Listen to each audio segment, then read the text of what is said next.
Hi, my name's Wire Guitars. If you're watching this video from Enter the Gungeon Reddit subreddit, because for whatever reason this video gained enough traction to get shared on it, and then henceforth gained even more traction, I am nobody essentially. I used to stream Dota 2, but I kind of stopped. I even kind of stopped playing Dota 2 just in general, all out in favor of single-player roguelike games, which I've been having a lot of fun with. Um, Maybe more fun than with Dota, but I won't get into that in this video. But yeah, it's been a wonderful time sync for me, and I've enjoyed my time greatly. It just so happens that Enter the Gungeon is probably one of, if not the best, roguelike out at the moment. So I feel it necessary to make a video about its biggest patch since I think its release, even bigger than the supply drop update that was released 4 days ago.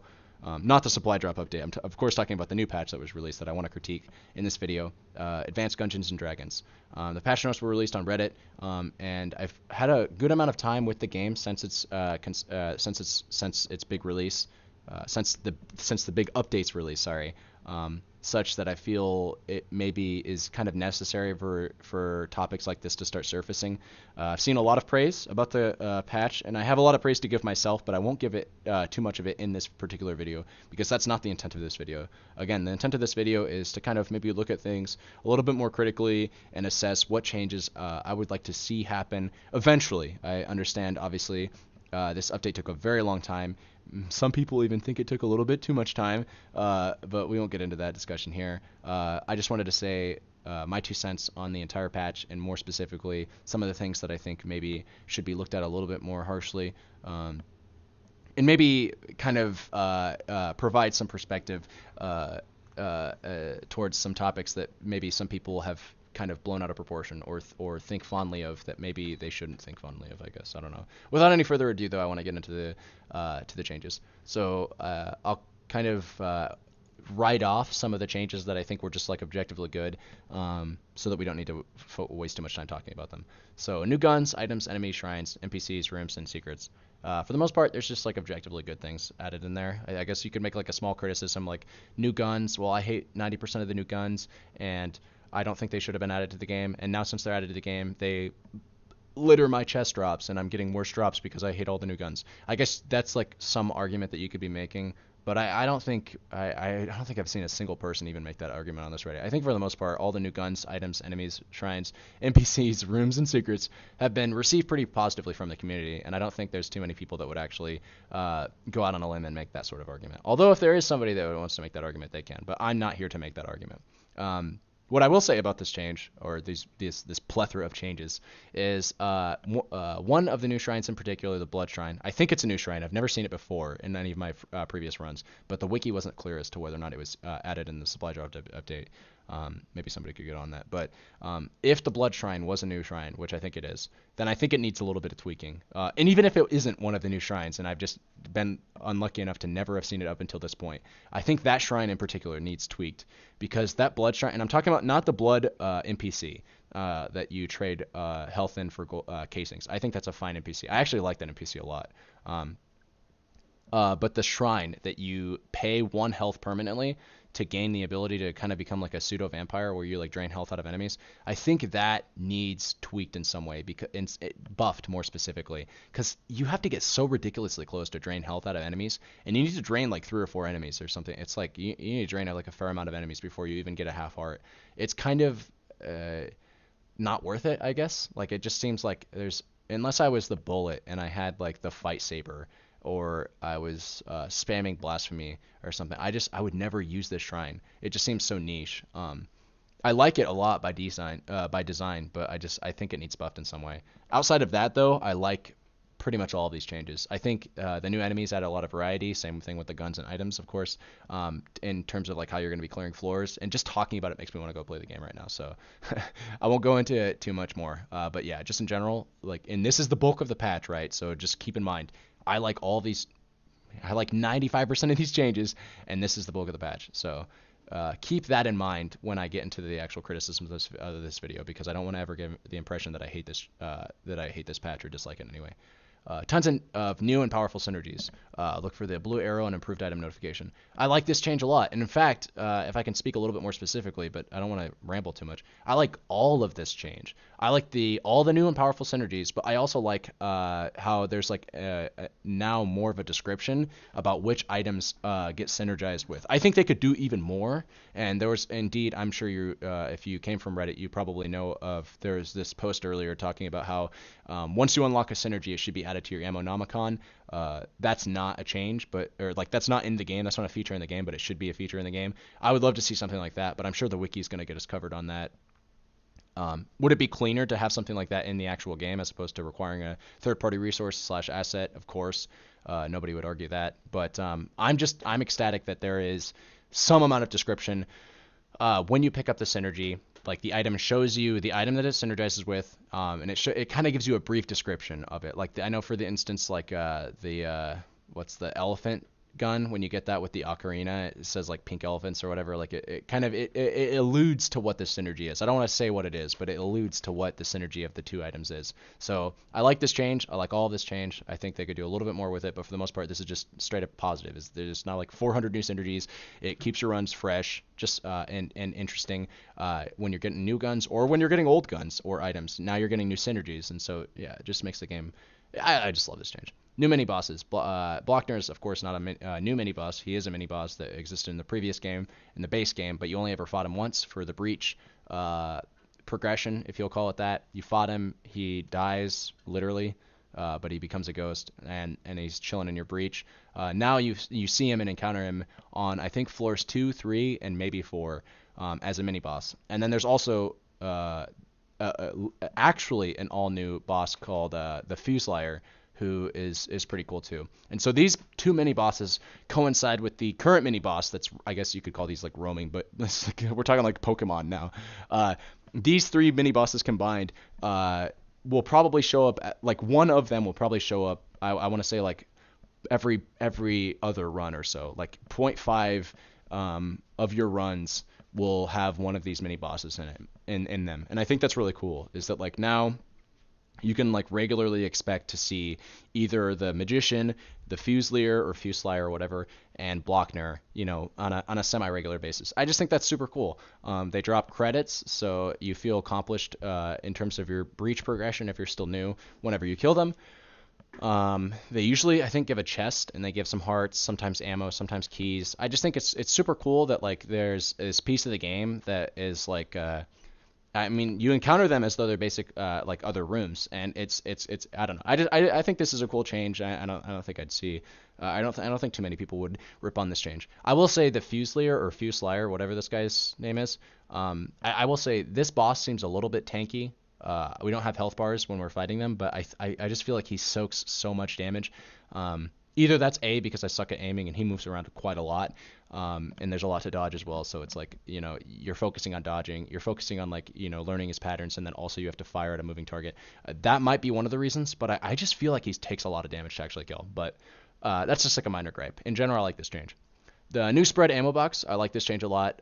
This kind of encourages a playstyle that was never really prominent before, which is switching guns while you're clearing floors, or like while you're clearing rooms. It used to be like, you'd primarily stick to one gun for room clearing and run one gun for boss clearing, because if you switch too much between your guns, you're going to run into an awkward situation where all of your guns have 50% ammo and you get one ammo drop, and it's always it used to always be the green ammo that only filled one gun to full. So you'd fill one gun to full, but the other 4 guns that you have at 50% ammo are just kind of fucked. So I do like this ammo box that encourages a new playstyle, and it's just a nice, like, I don't know, it's just a nice, it's nice shit, good stuff. And then we get into the 2 changes that I was a little bit disappointed for. And to be clear, I don't dislike these changes. I just think that they don't really do much for the game. And it's sad to see that they got dev time over something else, I suppose. Amateur game designer, never designed a game before, doesn't know what he's talking about. I fully recognize that I could be completely misunderstanding how dev time is used to create a game or add on to a game, make expansion packs, etc.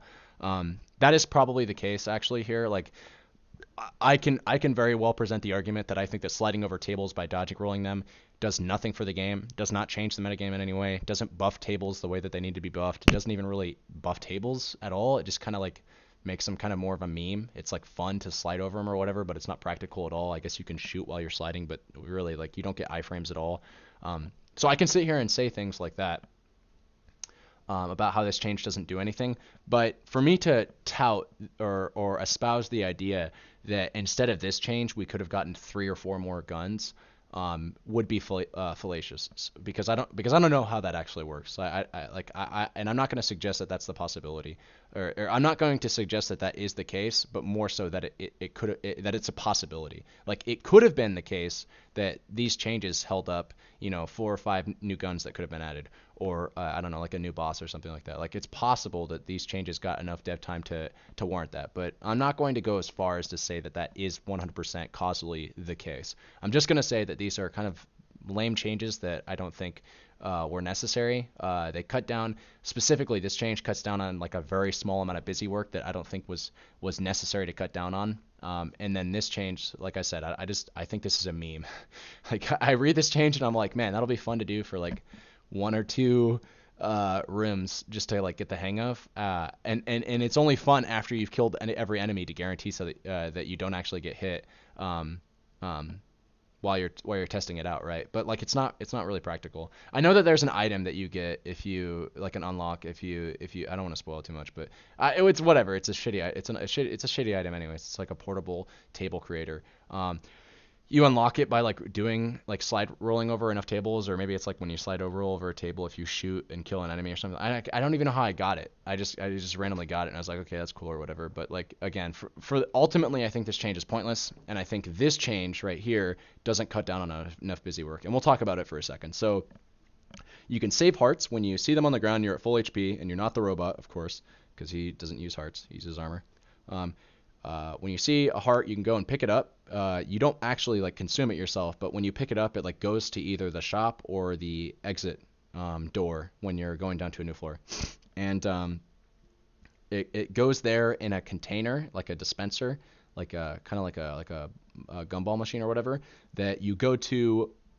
When you actually do lose the heart, you go back to that one location that. So what it does is it's trying the dispenser acts as like a central hub that controls all of your like hearts. So it just makes it so that you have less busy work instead of like, oh, I got hit, now I have to go back to this room that didn't have a teleporter, and it's going to take me like so much. It's going to take like 15 seconds to walk back there. Now instead of 15 seconds, it'll take you like 5 seconds to go to the shop or the exit door and collect that heart that you dropped.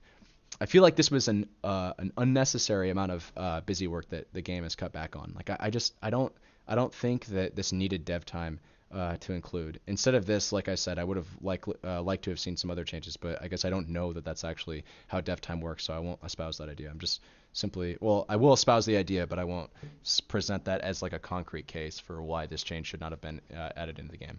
But anyways, that's enough ranting on that. I mean, the majority of what I wanted to talk about in this video, though, was just these 2 changes in particular just don't feel like they do enough, and I'd like to see them get more time addressed or just completely remove them. Well, don't remove him now because you've already added them into the game. But yeah, I think I made my point. Added teleporters to more rooms. That's straight up great. This was a necessary amount of busy work that I think that they could have reasonably cut down on when they made this change, because this didn't require any new art assets to my knowledge, anyways. Because teleporters were already in the game. They just had to like increase their frequency. So I don't think this cost too much. Again, I'm not a game dev, so I don't know this to be for certain. But it rationally stands to make sense that this change took less time to include in the game, and it was a necessary amount of busy work. Like it used to be the case that like you would clear the entire floor, kill the floor's boss, and then you'd begin to look for secret rooms. And where would you go look for the secret rooms? Well, you'd look for it in the exit room, because that was a likely spawn location, and both the chest rooms. Well, hey, there was never any teleporters for either of those rooms, guaranteed. Or even at all, actually. There was never, like, it wasn't even like a guaranteed thing. There was never ever a teleporter in any of those rooms. Not either. Either implies 2. Any implies multiple, like more than 2. So there was like an excessive amount of busy work when you were going to look for secret rooms before that there is now a fraction of. And so I am glad that they made this change. This is an amount of busy work. This is a reasonable amount of work or busy work that they cut down on. So I'm glad about this change. Not so much this change. Turbo mode I think is a fine addition to the game for those that enjoy it. I personally don't, but I got the unlock for it, so whatever. It's a fun mode, but I'm probably not going to spend too much time in it. And added a new gameplay option to increase movement speed when out in combat. I think this was a fine change as well. I don't know how much. Again, if we're gonna go into the same like tired argument of like of dev time associated with the necessary amount of time to like make a change or resources or assets or anything like that, I don't think this was like the end all be all, like this is the change that needs to happen. But it's a nice change, and I'm glad that it's in the game. I will say it kind of breaks some rooms that were like previously balanced around their difficulty being the player has X amount of movement speed. Like there's this one room where it was always kind of an easy room, but it required like a slight amount of timing, where like you run through a hall that has a bunch of things rolling at you, and like you have to like make it to the end. It's kind of like just one of those hold up at the right time and you're good kind of things. This if you have this option enabled, it like makes it laughably easy. But nonetheless, like I'm glad to see them again, that change added to the game. And then additional aim assist options and ultra wide support, whatever. Like that's mostly for Switch users anyways. So yeah, anyways, that's I guess that's like my review. I can show gameplay instances of why I think in particular these two things are like unnecessary. If you guys really want me to, I have no problem recording my gameplay. I've streamed before. And then also like the enemies thing. I don't know if I really talked about this too much, but there is like I think one new enemy added into the game. It's the dice roll guy that shoots out a bunch of random projectiles based off of whatever attack he rolls because he mirrors other enemies. I think that enemy's a little unfair and he's quite tanky. I can show gameplay instances of this being the case if need be. But my prediction is that this video will get like 40 views and like no traction whatsoever. So if my comments fall in deaf ears, then they do, and this was just like 30 minutes out of my day that was wasted. But if not, and this video does gain a reasonable amount of traction, I have no problem going into that because I love this game and I love playing it, so it wouldn't be too much of a difficulty for me to do so. Anyways, I hope I got my point across. And until next time, ta ta.